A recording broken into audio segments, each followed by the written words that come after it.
காணும் கனவெல்லாம் என்றும் நீதானே என் கனவெல்லாம் நினைவாக ஆவா கண்மணியே வீசும் காற்றில் பூசாயானே உன்னை எங்கோ மனம் பேச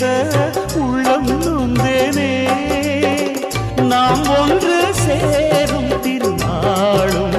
உருவாகும் ஜென்மங்கள் ஏழேழும் நாம் வாழ்வதை தடுத்திட முடியாது ஆவாயந்தன் நிலவே விண்ணிலவே என் வாழ்வே நீதான் நிலவே விண்ணிலவே